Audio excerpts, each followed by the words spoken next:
ইন্নাল কুরআনা মাহিরুন মুসাদ্দাকুন, এই কোরআনটা হলো সত্যায়নকারী কিতাব, ওয়া শাফি'উ মুশাফফা, এই কোরআনটা হলো সুপারিশকারী কিতাব। ফামান জাআলা আমামাহু ক্বালাহু ইলাল জান্নাহ, যে ব্যক্তি আমলের ক্ষেত্রে কোরআনটাকে ডান হাতের ভিতরে রাখবে, এই কোরআনটাকে নেতৃত্ব দিয়ে দিয়ে সোজা জান্নাতের পথ দেখাবে, বলে সুবহানাল্লাহ। ওয়া মান জাআলা খালফাহু সাকাহু ইলান নার, আর যে ব্যক্তি আমল করার ক্ষেত্রে কোরআনটাকে পিছনের সারিতে ফিরে রাখবে, কোরআনটাকে আমল করবে না, দুনিয়ার মানুষের মন গড়া আইন মতবাদ দিয়ে জীবনটাকে চালাবে, ওই ব্যক্তির বিপক্ষে কোরআনটা সাক্ষ্য দিয়া সাকাহু ইলান নার, তাকে জাহান্নামের পথ দেখাবে, বলে নাউযুবিল্লাহ।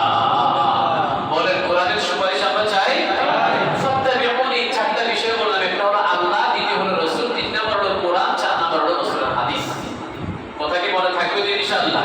এই চারটাকে ফলো করার মধ্য দিয়ে আল্লাহর ভালোবাসা আমরা পেতে পারি।